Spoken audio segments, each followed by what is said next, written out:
I say this all the time, but I truly believe it more and more the longer that I coach. Getting in shape is not mostly a workout program. It's not mostly nutrition. It's not a macro problem. For most people, it's probably like 95% mental. Most people know what they should be doing. The problem is the deeper stuff underneath that keeps pulling them back into the same patterns. Yeah, we kinda stay on that, like, surface level, right? And that's where people get stuck because I think they just wanna be told the answer. I remember there was a long time ago when I was interning with a first grade class. Now, this was a class that was like a class of geniuses, like, they were it was the smartest, like, first graders I've ever seen in my life, and they were so well behaved, and they were sitting there, and they were waiting on the teacher and myself to tell them what to do next, and they were super patient, like, think of, like, the old school, like, image of, like, a classroom of well-behaved kids sitting there with their, like, hands, like, folded, like, waiting, yeah, very proper and everything, and that's what they're doing, like, in my mind, that's what they're all just sitting there and there was this one boy, he was a really smart little kid, I liked him a lot, and he was looking at the other teacher, and he was looking back at me, and he was looking at her, and I was going to start teaching, but I was waiting for her to she was trying to finish something up real quick, and he finally looks at me and he raises his hand and I said, "What's going on, buddy? What do you need?" And he said, "Mr. Brown, don't just stand there. Tell us what to do." And so, of course, I laughed, Yeah. and so I feel like that's kind of like the mindset of a lot of people, right? Like they just tell us what to do. Tell me the workout plan, tell me the meal plan, tell me the calories, tell me the supplements, and yes, those things are all important. And we need to know that we need to get to that place, but they really only work if that person can actually follow through on them. And that's the thing. If it was as simple as that, we'd all be all ripped up, jacked up. We'd be, yeah, so happy with our health journeys. But there's so much more to that, and there's so many little things that are much on a deeper level that affect all of it. And we were talking about this the other day. But think about like dominoes. You can set them up, right, and you can have this most perfect roll, and everything's exactly the way you want it. But if that first one never falls, or maybe a couple of them fall, but there's something that causes it not to connect to the other one, right? It's not all going to come together. And so the inner work, which we're going to talk about today, is really what tips the dominoes to begin with, or at least what gets them going all the way down the Yeah, I love that visual. And that first grader is a legend. That's so funny. Just calling you out. line. Tell us what you do to understand more.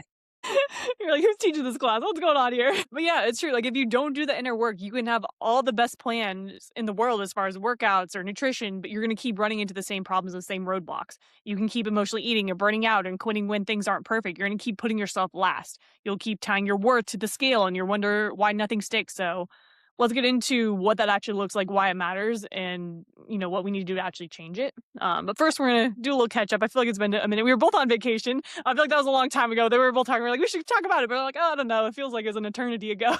Yeah, so it's been a while. I mean, it really has been a while. But so one thing I did want to talk about was I have been so impressed with client communication.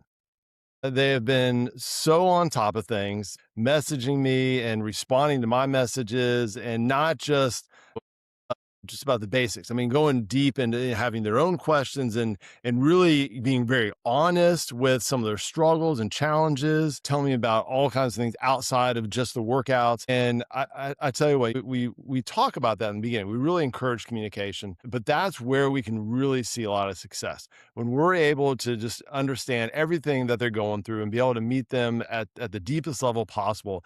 That's where we can make the biggest difference and the biggest impact in people's lives. And so I know our clients listen to this. So it's a big shout out to all our clients. You guys are doing a phenomenal job. And if you're not a client of ours, or I just think communication is just so important, especially when it comes to health journey. Whether it's communicating with your family and telling them why you're doing certain things, or friends. We talked a lot about friends and family support sometimes, and most of the time, it looks like they're not really supporting your journey. And a lot of this is because they don't really understand why you're doing things and how important it is. And I think of just having that conversation like, hey, I'm not going to be drinking tonight because of this, or hey, I'm choosing to eat these type of foods because of this, or I'm going to go to bed at this time because, and once they understand, they're like, oh, that makes sense. I just thought, you felt like you couldn't have this, or you didn't want to have fun, and whatever it may be.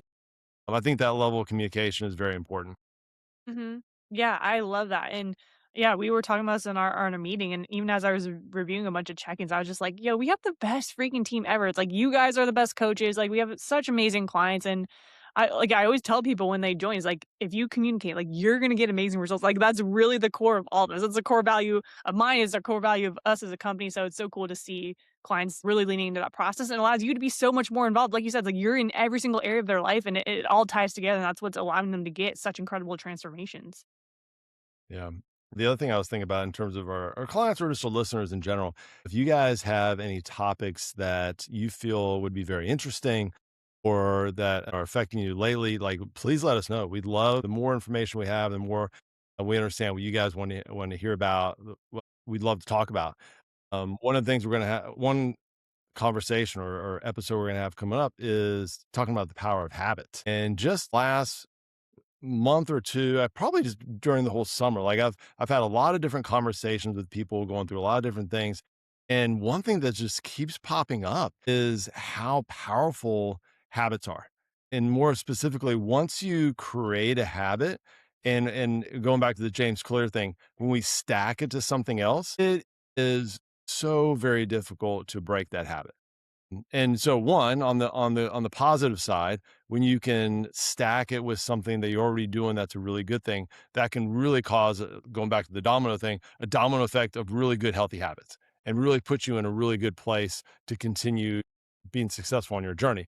And on the flip side, if you start establishing these really negative habits where you're stacking things on top of something else and it's just you're trying to get rid of that or trying to break that, it's going to be really difficult. Mhm. Yeah, I always say, like, the momentum flows in either direction. Like, when you are, like, stacking those habits, is a lot easier to keep that momentum going, and same when you're not. It's easy to stay on the couch or skip a workout or go and eat food out of comfort. It's just, like, it flows either way. One less serious topic, but I posted this the other day, and it seems very controversial, is wired versus Bluetooth headphones. What's your take? Well, I wanna hear what the controversy is. In my mind, I'm thinking, "Oh, okay, it's personal preference." But Yeah. so, I mean, I don't care. Like, I actually, honestly so I never wear headphones. Like, I just don't listen to music anywhere. Like, you guys made fun of me because at the gym, I'm just hanging out, Yeah. quietness, I'm good to go. But, I never I mean, I'm that weird guy that walks around, everyone's got the earbuds on, I never wear them. And I'll be honest with you, the reason why I don't is because I think one of my ears is off a little bit, shaped a little bit differently, and it always falls out. And so, like, I would try, and it was just so annoying. It's like, I'm not gonna wear this, and so if I ever did, it would be something that would wrap around my head or it would be, like, probably wired, you know? Mhm. So if you were asking me like which one I would prefer, it'd be wired just because it fits my ears. Like they're not going to fall off. But I don't. What's the controversy? Tell me what. Like people are getting fired up over this. Well, yeah, a lot of people bias more toward the wire just because of, like, the Bluetooth or whatever frequency or radiation that's, like, going into your ears or your brain, which I don't know any of the studies, like, I haven't researched that, but I would believe just, like, in my gut that there's definitely something to that, especially because, like, I guess people don't know, it's like I had cancer, like, from I believe it's from my Apple Watch, so I'm always, like, super nervous, especially around my AirPods. Like, I love the Bluetooth, like, the noise cancellation is amazing, like, I use them all the time, but I'm always like, "Oh, I'm really nervous, like, what it's doing to my brain." So, yeah, I was trying to get back into the wired, but it's like it's so like, there's the one, it's like, it has to be connected to my phone at all times, and, like, sometimes I switch between my phone and my laptop, like, when I'm working, so it's like I'll like, needs audio from my laptop, so, like, it switches automatically when I'm using my AirPods and just the noise cancellation, especially when I'm working at a coffee shop, so am having a hard time transitioning back, safe to say. I know. I get that. The wire. I mean, I remember lifting, and the like the wire to get in the way, and you're like Yeah. knocking it off. It's like so. All those. I didn't even think about. Like I said, I never wear them, so I don't know like day to day what kind of problems they have. But those. I mean, that all makes sense. I mean, I would probably steer towards the Bluetooth headphones for sure. But Yeah, might need to risk it. Hopefully, I don't get brain cancer. Speaking of that, though, I also got a new phone finally. all right. Yeah, we were talking about this the other day. Like, well, I think I have. Gosh, I think I have like the 13 still. Like my Okay. iPhone is ancient. Yeah. What was Yeah, yours? I had the 12 Pro, Yeah, so, the yeah, 12. mine was also very old. So, yeah, it was time. Like, I was trying to ride out as long as possible, but, like, I kept running out of storage. Every time I tried to record something, I'm out of storage, and then my phone overheats literally just, like, turning on maps in my car or something. So I was like, "Yeah, it's time." And so, are you loving the new purchase? I will say Laptop was more life changing for me, but my previous laptop was, like, even more ancient, so, like, that was, like, game changer, so I was expecting it to be the same with, like, the upgrade from my laptop, I don't know, it seems very similar, like, I don't know, the battery doesn't last as long as it said, like, maybe it's because 'cause I'm using it a lot, I don't know, but it's nice, it's for sure nice, like, it's faster, but nothing crazy, it's just new iPhone, I guess, so Well, the camera's supposed to be much nicer, right? probably. I guess I haven't really dabbled much with that yet, so yeah, could be, content might be a little bit better, but yeah. I feel like we're as a society so spoiled with technology. Like I think like we all have these phones that are super expensive. They can do so many things, and I don't know. Maybe I'll speak for myself, but I can do like two things on it. And I was like, oh, you could produce award-winning photographs with your phone. I'm like, I have no idea. I just push click, whatever. Literally. I know, there's probably a lot of capabilities on this that I don't even know about either. I'm like, I should take advantage of this, but I don't know. I do wish that every time they came out with a new phone, there was something like spectacular about it. Not just, Mm, oh, the camera's a little better or it's a little bit faster or something like that. Like I'm waiting for the holograms. yeah, right? Yeah, when do we get that? I don't know what I'm gonna do with that, but With the phone over, you're having a conversation and they just like pop up, like old school Star Wars type of thing. that'd be sick instead of FaceTime. Pretty awesome. Or the game, like you're watching a game and the game just like pops up right in front of you, and that'd be amazing. That would be sick. Or, like, what if you're listening to a podcast and they're just, like, there and you're, like, almost in the Yes. conversation? Yes. Cool, I like that. I always talk about like a good podcast. I feel like I'm in the coffee shop with these guys, and you're like literally like with Yeah. images of them with that'd be pretty cool. Yeah, imagine what daily life would look like, though, if everyone had, like everyone, like, out on the street, everyone just, like, has these different holograms or stuff that's, like that'd be crazy. Oh my gosh, I can't imagine what it's gonna look like in 10 years. Yeah, and last thing I wanted to share, like, I don't wanna go over too much on my vacation because, like I said, it seems like a long time ago, but I will say Sphere venue, insane. I don't Oh think we yeah, you talked about did. that on the podcast, right? Oh, yeah, I haven't talked about that. I've heard, like, people, like, they don't even know what they don't even know how to describe it. I don't, like, yeah, I was in awe the entire time. Granted, so I saw Elenium, and his set is just insane, like, he told such a beautiful story with his set and the visuals, so it was almost like watching a movie combined with a DJ set, so I was just, like, so in awe, like and then the visuals is, like, they're right there, like, it felt like I was on drugs when I was completely sober. I was just, like, the whole time I could not stop smiling, I was just, like I was so like, it was just unreal, I don't have words to describe it, it was insane. The experience, yeah. I saw something one time where it was a big football game and they're watching it, and even just, like, seeing a video of it, it felt like you were, like, in the end zone when the guy was catching the ball. I mean, I could imagine. That to me, that'd be my favorite, watching, like, a sporting event.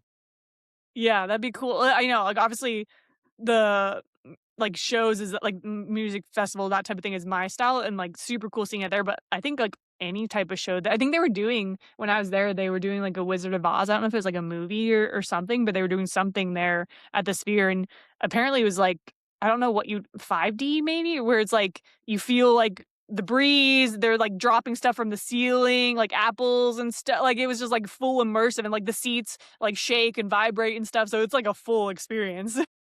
It's pretty awesome. Have you ever worn a, VR headset? No, I haven't. Have you? Okay. No, I haven't. Alright, there we go. No, the reason I asked is because I was wondering if that was a similar experience. Like, 'cause I know a lot Mm, you've seen those funny videos where, like, people put them on and they're acting like they feel like they're there, and yeah. so I didn't know if that was very similar. I would imagine it would like, probably cooler being at the Sphere, obviously, but I would imagine similar with just being like, "Whoa," you just, like, feel so immersed in it. So you But yeah, definitely go back. for sure, yeah, super cool. Highly recommend. If you can see anything there, go and do it. Well, that's cool. Alright, shall we get into deeper topic now? Yes, let's do it. So, first, I think we should talk about like what the inner work actually means, why it's important, and how it determines results. And so, when we're talking about inner work, it's not more about the vague mindset stuff. I'm not talking about like the journaling once and then magically feeling better. It's more of the actual patterns that are running your life. Kind of like I was mentioning earlier with emotional eating or perfectionism. People pleasing is a big one. The kind of all or nothing, the fear of failure, guilt around putting yourself first or tying your worth to your body, your productivity, your achievement, using food to cope or work to cope or busyness to feel like you're enough. But a lot of those are stuff that I've experienced too, so I say that as I'm navigating it too, but, like, those things might not sound like fitness issues, but they absolutely are, and they're eventually going to show up in your habits and the cycles that you go through in your life. Yeah, I'll tell you a couple words that we use a lot here, especially being consistent. But I hear that a lot in a negative way, and meaning that I'll hear people say, like, I just can't stay consistent. Or this is, I hear this a lot, or they'll say, I just don't have the discipline. You won't believe how many times people will, like, I get the comment, people will say, "Oh, man, I wish I had your discipline." And I'm like, "I don't have," and we were just talking about it beforehand, like, there's some things like, I mean, I have the same amount or lack of, however you wanna say it, discipline than anyone else, but the key is, for the most part, I've built those habits and those routines that kinda keep me on the path, right? But what we realize is when we look at their lives, or even if we do a deep dive in our own lives, like, it's the boundaries, right? It's when you don't have those boundaries, whether it's they're just like worn out, they're exhausted, or they're a lot of times they're overcommitted, they're stressed out. That is one that I'm seeing more and more, is the stress levels eating out at night, because it's like the first time they've had a second to breathe, for example, right? And we see it over and over again. People can have the exact same plan. That's why we say sometimes you can't just cookie cut anything, right? Because you can have the same plan and have completely different outcomes. One person will follow it, they communicate well, they work through all the hard stuff, they have, help like from a coach like us, they modify, they adapt. I had a client the other day, Rob. He was talking about how awful week he was having, like so many travel issues. And I was pumping him up with all these wins, because he was just kept adapting, and he was flexible, and he was modifying, and going back to that old phrase, like, you can't control everything, but you can control your attitude. And in his case, he was controlling his attitude. He had a great attitude through it all, but he was also saying, okay, well, what can I do now? Like, how can I make this work? How can I modify this? So, and then a lot of times other people, they won't communicate. They'll hide what's going on, or they'll beat themselves up. And then when things start getting really hard, they just kind of fade away. All right. And then they'll say, "Oh, well, the plan just wasn't for me," or the plan just didn't work. And in reality, it was the foundation was the same. Right. It was just different results because it was the journey they took through that plan. Mhm. Yeah, this is why so many people keep starting over. They try to fix the surface level behavior without addressing the root. They try to fix the emotional eating with stricter macros, or the burnout with more discipline, or the inconsistency with a more intense workout plan. Eventually those old patterns will always win. And the deeper the issue, because the deeper issue never changed. The nervous system is still dysregulated. They still know how to sit with emotion. They still feel guilty resting. And so the plan is going to work for a little bit. And then life happens and stress hits and work gets busy. And then they're right back to the same cycle. And again, because it's just that old wiring is there. Yeah, I like that, the old wiring. It's kinda like, if we've talked about the house analogy, right? We're building a foundation, but if the old wiring's still there, and you're just taking the walls down and putting up new walls, it's still that's not gonna change much, right? You're still gonna have those issues. So, example, it's not just, "Why can't I stop snacking?" It's, "Why do I need the food to regulate my emotions?" When you really dive deep into that, right? It's not just like, "Why can't I go to the gym consistently?" Well, it's like, why do I only show up when I'm motivated, or when I feel motivated, right? It's not just like, why do I keep quitting? It's like, why do I view one imperfect day or act as like a complete failure? And that's where the work really, it's difficult, but that's where the work really comes into play here. So until people start really asking those deeper questions, and a lot of times they have to really dive deep in themselves, or with the help of the coach, that service stuff is always gonna kind of, or I should say, it's never going to stick long term. Yeah, and like you said, a lot of stuff like this stuff has compounded over the course of years and decades. So you can't expect to undo it. I think that's where a lot of people get stuck to, is like they want to go and like, I want to lose weight, so I'm going to jump right into another diet. But it's like you haven't addressed the root cause that's been compounding over the last decades of your life. So it's going to take a lot of time. It's going to be challenging to work through this stuff and undo it. But that's what creates the true sustainable change. And until you do that, usually you're not going to see the long term results that you want. That's why you're stuck in that cycle. Definitely. So, what this looks like is kind of some of the examples that we've been talking about. For one person, maybe it's emotional eating. They're stressed and overwhelmed and anxious and exhausted. I know you and I were talking about this, like we both struggle with this to some extent. And food can become a relief. And so then they keep saying, oh, I need more discipline around food. But food isn't the real issue there. The real issue is, why is food the thing that you're using to regulate? Why do you feel so uncomfortable sitting with stress? Why is eating the only time that you feel like you can get a break? Until that's addressed, then the food will keep coming back. And so a lot of people think that they can white knuckle it for a few weeks, but again, the second life gets hard, the pattern is coming back in. Now, why do you think? Because food is such a common issue here, and why do you think that is? Do you think it's just a combination of one, like companies are so good at marketing, like everything is out there in front of us, everything looks so good and so entertaining, inviting, and then the social aspect of where like almost everything we do, we have food involved with it, right? Anywhere you go somewhere to meet people, there's some kind of food involved. Whether you're bringing food, you meet somewhere with food, sporting event, there's food. A lot of times people will go Mhm. to games just so they can eat something. I can't wait to go to the game because I can't wait to get this food item. What about the game itself? What are your thoughts on that? Yeah, I feel like you're pretty spot on with that. Is like it's entertainment to some extent. And like part of it is the social entertainment. Like we should be able to enjoy it, but then obviously, like you said, these companies are making it so hyper palatable that it's just that dopamine. And especially when we're dealing with high stress or high emotions, like it gives us that temporary relief and then it becomes a pattern and just kind of what we turn to like get some sort of escape. I definitely did that when I was at my lowest too. Is like I just like I need to feel different. I want to feel a little bit better. And it gives us that temporary relief, but then obviously in the long run, or especially after the fact, you're just like, oh, like why did I do that? I feel like shit. So I don't know. I feel like it is an easy way to band aid emotions and feelings and stress in the short term, and then it's just like so habitual. Kind of like we were talking about. We're going to talk more about that in our habits episode, but it's just like that's what we automatically turn to. We don't even think about it, and then that's just what we do and repeat for years and years and decades, and then it's really tough to undo. The other thing that I was just thinking about too is if someone's using alcohol, right, or some kind of hardcore drugs or something like that to mask all that pain or same issues you're using food for, like Mhm. it's a big deal. People have interventions, they'll have hard conversations, but when it's food, I feel like it gets passed. People are there, they don't even think about it, or they're like, yeah, I'll join with you, or yeah, that is so good. Like I can't wait to have some or whatever like that.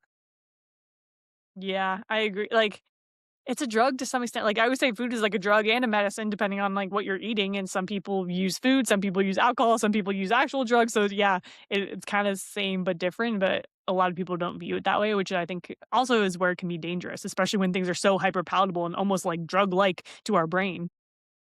Yeah. So another thing we see a lot of is perfectionism. Going back to that all or nothing type of thing, right? Like they miss one workout, whole week's ruined. Right. And I've seen people where they miss one workout like on a Tuesday and they don't work out the rest of the week. Because like I've already screwed it up. I got other things I need to be working on. Or they'll go over calories for a day or two. And now they're like, you know what? Whatever. I'm just gonna do whatever I want this weekend. Monday, I'll start all over again.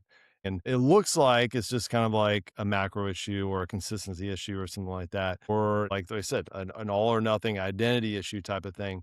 But they don't know how to be imperfect. They don't know how to keep going. And if you don't learn how to keep showing up after an imperfect day, because let's be honest, I mean, none of us are perfect and we're going to make a lot of mistakes. But if you don't learn how to overcome that, you're never going to be able to be consistent long enough, right? To be able to see those results. And we see that all the time. And the clients who do the best, who have the most success, aren't the ones who have perfect weeks over and over again. It's the ones that know what to do after an imperfect day, or they show up the next day and they jump right back into it. Yeah, and then there's good old people pleasing. This is common for a lot of people we work with too, because they pour so much into everyone and everything, and they say yes to everyone. They overcommit and give every ounce of energy to their job and their family and their friends, which again is amazing and admirable. But at the same time, like you can't pour from an empty cup. And then at the end of the day, they have absolutely nothing left for them. And then they say that they can't be consistent. But the issue again doesn't come down to discipline; it's more of the boundaries, and it's not believing your needs matter enough to protect them. And until they learn to create space for themselves, then their health is always going to get whatever is left over. And most of the time, again, there's nothing left. Yeah, and that's difficult, especially if you have to be the person that has to take care of a lot of people, and you're the one that people look for and towards and to, and so it's very difficult to be able to say, I got to take a step back and I got to do things for me because even though no one else in the world would consider that selfish, like that person's like, I'm just being selfish. Like I really need to take care of all these people around me. And like you said, if you can't take care of yourself, then you can't take care of other people. And so you Mhm. need to carve out that time to be like, it's not being selfish. I want to optimize myself so I can be the best I can for all these other people who rely on me. All right. And then one more example we're going to talk about is tying worth to productivity, right? Sometimes if they're not busy, then they feel lazy. You're laughing. I'll let you comment on this I because feel attacked. I've been having that lately sometimes too. Because I'm sitting there, I'm like, I don't like, I'm enjoying myself, not doing anything. Am I should I be doing something? Like, am I why am I sitting on the couch watching this game? I got no work to like I guarantee you there's something I should be doing. And then I like start stressing myself out and like I'm just being lazy. And so like and it's like if they rest, they feel guilty about it, or they're not pushing hard, or they're not doing something that is going to get them to the next level. Like they feel like they're just falling behind. And I'm going to let you take the lead here because that's something you're working through right now, right? Yeah, it's funny. We were just talking about this with one of our clients too in our meeting because he was taking a vacation. He's wired very similar to myself and like all of us, but he was like, "Yeah, I was on vacation. I just couldn't relax." I'm like, "Same, bro. The same on my staycation." The first couple days, I was like, "No, I can't do this. I'm like something's wrong. I cannot relax." But yeah, I mean, like this is definitely what I'm. This is probably the one that I fall into the most, and it's crazy how deep a lot of these things go. And again, like it doesn't seem like addressing these wounds or past traumas or things is fitness related, but it does, and it ties into all these things in other areas of your life too. But yeah, like this like me pulling back on this and not tying my worth to like productivity or everything that I'm doing and being able to let myself rest has been some of the hardest work I've had to do. And because my body has not been responding the way that I want it to. And as a coach and a leader and someone who teaches this stuff, it's been really hard for me to accept that as well. And there's a part of me that feels like I should be leading by example. I should look a certain way. I should be able to handle this. And when my body isn't responding or like I'm not able to do things I want to do, I feel like a failure. I feel like I wasn't qualified or I'm letting people down. Yeah, I think sometimes you get to a point where you're like, for example, in this fitness industry, if you're not dialed in and everything, the reality is no one's looking at you to be like, oh my gosh, I can't believe this about them. But yourself, you're like, I can't believe that I don't feel like this or look like this, whatever. Like, and so we put so much pressure on ourselves to look and act a certain way that, yeah, I mean, I totally get that. Yeah. That's the biggest thing I'm working to now is in therapy too, just like that pressure that I'm putting on myself. Like it's great to have these high standards. You and I talk about this too. But yeah, then at a certain point, it's like if that's all that you care about, it's like the only thing that matters and you're sacrificing everything else and whatever you do is never enough, and it's just like it's taking away. And like for me, it goes way deeper than fitness. And again, like this ties back to things growing up for me. It's like the narrative most of my life was I'm not worthy enough. I'm never good enough. And so I use fitness and accomplishments and productivity in business to try to prove that I was. And so then when my body started struggling, it kind of hit on that wound and it brought up that I need to do more and I need to push harder. I need to earn my worth. And now there basically is like there's two versions of me fighting. One version knows that I am enough, like objectively. It's like I don't have to earn that, especially since coming into faith. I feel like God's really taught me that. Then the other version is that high performer that's like got me through and helped me survive in my childhood and everything up to this point that says no, it's like you need to do more and be better, you need to prove it. And so it's tough having those things fighting, and undoing that is the deeper work. And again, that's not fixed with just like some macros. It's like that is months and years of therapy. I'm doing MDR. It's like I'm doing breath work. I'm doing a lot of things and sitting with that discomfort and allowing myself to not have to do more and just like working through that battle internally. Yeah. Well, you mentioned that the high performer identity, right? And that's someone who's just always like this describes you, right? If I said all this to be like, yep, that's me, right? Someone who always pushes, like always grinds, always has their foot on the gas. Like, I mean, that's the hardest part for the high performers, right? Is because doing more feels safe. Right. Mhm. Doing more feels like this is where I'm good. This is where I should be. And so pulling back feels probably threatening, right? Almost kind of feels like you're not living up to who you're supposed to be, right? And so, I don't know, your nervous system's just wired to associate that output with feeling comfortable and feeling safe. Yeah. And it's funny, I think I was talking about this before, but even on vacations, like I couldn't relax. And like I have this time for vacation, or I schedule time where I'm like, I'm unplugged, I'm not working. And then I immediately go and I'm like, okay, I need to do all these other productive things to relax. Like I need to journal, I need to read, I need to do my prayer, and all this stuff. Is like I fill out my relaxing time with like things that I need to do, which is like it's all good things, but then it's taking away from the whole point of relaxing. All these relaxing activities are stressing me out. Literally. Like, why am I like this? What But it's funny because me going through this journey is very timely with a lot of my clients that I'm working with. And I was coaching, a lot of people know Sean, he's a freaking legend, but I'm coaching him through a lot of similar things. He's built such a strong identity around being the guy who pushes and grinds, and it's gotten him really far. And that drive, again, is not an issue. His body has been through a lot, though. Like his knee's been giving him some issues. We're in more of a recovery phase right now. And it's been hard for him to adjust to that. He said it just felt very strange. He felt like he was letting himself down and other people down because, like, again, he had this standard and he's like, no, like, I'm the guy that pushes, I'm the guy that has this incredible, like, physique and work ethic. And I had to remind him, we're not pulling back in the way that you think we are. Yeah, just because we're doing less training volume, that doesn't mean that we're doing less. This is the protocol, and you're confusing intensity with discipline because anyone can keep pushing when that's what they're comfortable with, but it takes discipline now to listen to your body and recover and trust the process and be able to pull back. A lot of times that path to success changes, right? And we get so stuck on, hey, this is the path that got me where I'm supposed to be, and this is the path that got me and I reach all this success, and I want to stay on this path. Somebody's like, no, you're gonna have to get off this path. It's a different path, but it's going to lead to success, but it's a very different path. And I have another client that's a good example of this too. With her, there's just been this really clear pattern over the last few months where every week almost depends on emotion. One week it's I have no motivation, I don't want to go to the gym, I'm so tired. And the next week it's, oh, I feel amazing, I love training, everything's feeling good. And the next week it dips again. And I pointed that out because I wanted her to see some of that roller coaster, and not from a place of judgment, but more of awareness. Because I go through that too. Even with my business coach, we always joke around how I was like, I'm always on the roller coaster every single week. I'm like, yeah, that's good. I'm like, no, everything's failing. It's gonna burn to the ground. Huh. But it's easy to fall into that. It's like when stress is high, you're the way that you view everything changes. Your emotions move around, and then in turn, motivation moves around. And so what I was telling her is we're giving emotions too much authority here. And even when emotions were up and down, like her actions were still stable. So I was trying to point that out. It's like you're still showing up, you're still doing the work and still checking in, and that's what really matters. I, I like to relate this to like being a baseball fan because it's so hard. So baseball has such a long season, right? And it's so easy when your team is playing well to be like, "This is awesome, we're amazing," and it always happens. No matter how good a team, they go through some kind of funk, right? Or some player goes through some kind of funk or something like that, a little slump or something like that. And it's so easy to be like, "Oh my gosh, this team stinks," or "They're horrible," and it's like there's not much of a difference. Or it's like they'll be fine. Like it's such a long season. Give them a chance, and the players know that, and they do that. Like that's how they can come back from games. That's how they can back and win 10 in a row after they lost like 10 in a row type of thing.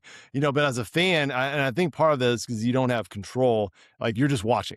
Like you're Mhm. not actually out there playing. So since you're into this thing, like you have the control of that. Like you have to be able to dive deep into this and understand that we have a plan.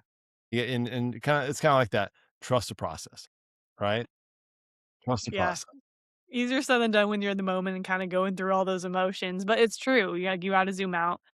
And another thing that came up with this client was the pressure, like we were talking about too with our injuries, is we put so much pressure on ourselves, and she was doing the same. She had all these expectations that like she needs to do this, she needs to perform at a certain level, needs to show up perfectly. And then when life is stressful, that pressure feels like it's too much. And there was like a week where there was stuff going on with her son, and her anxiety was really high and her nervous system was really taxed. And I told her, you have permission to not go to the gym. You have permission to do something fun or move differently or pull back and just rest. And it's funny, like when I gave her that permission, when the pressure came off, she actually wanted to go to the gym again. Like she was like, oh, like I don't think I can do it. And I was like, no, don't go. She's like, wait, no, actually, I want to go. That's because it no longer felt like a demand. And she was saying the old version of her would have handled that week completely differently. And that's the real growth is like still being able to stick to what you need to do and not turning to emotional eating or, quitting or getting off track and that's the growth. And that's the stuff that a lot of people don't see in the transformation photos either, but that's the inner work that really changes your life. Well, you really have to build that into a plan, right? You have to understand that there are going to be a lot of dips, right? There's going to be a lot of challenges. There's going to be a lot of pressures, and it's not just going to be a perfect ride all the way through. And I think if you have that mindset going in, then it's easy to forgive those times and be able to give yourself grace and be able to move forward. And like you said, Melinda's so stressed out about getting those workouts done. If she has that mindset going in, that I say, okay, you know what? It's okay if I don't get that workout in, I have to deal with this. Then all of a sudden, all that stress of having to go is released. And then she's like, I have time. I'm going to go to the gym and I'm going to enjoy this and it's going to be good. Mhm.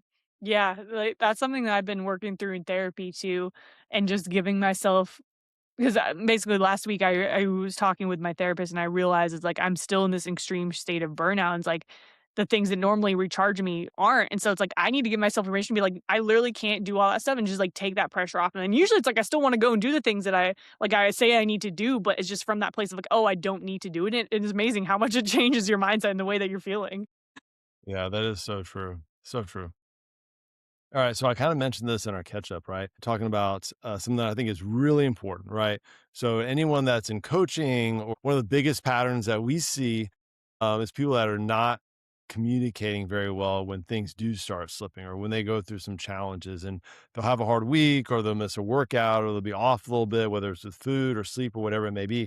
And instead of saying something about it or talking about it, and that's what I was giving a really good compliment to a lot of our clients is they've been giving me some really good input. Say, hey, this is what's been happening to me this week, or these are some of the struggles that I'm going through.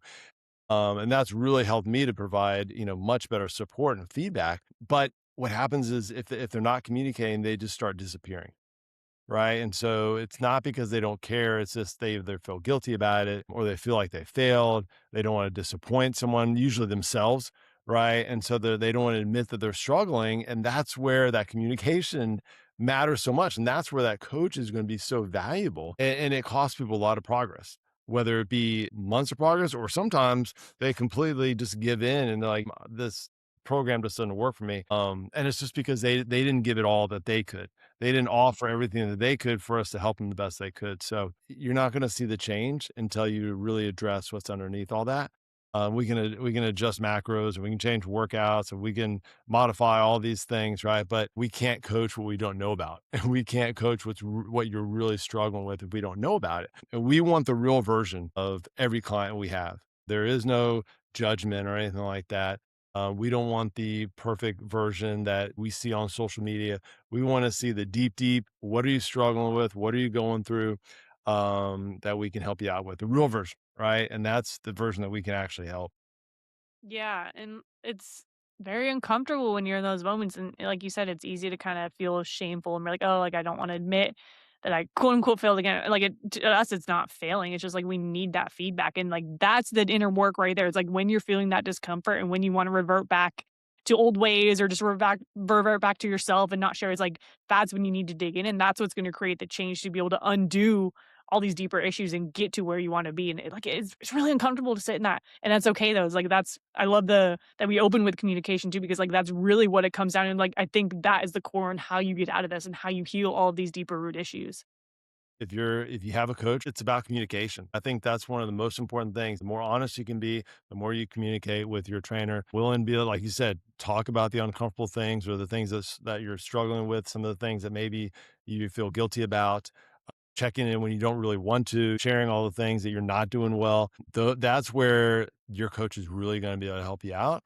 And, and that's where you're really going to start seeing some growth.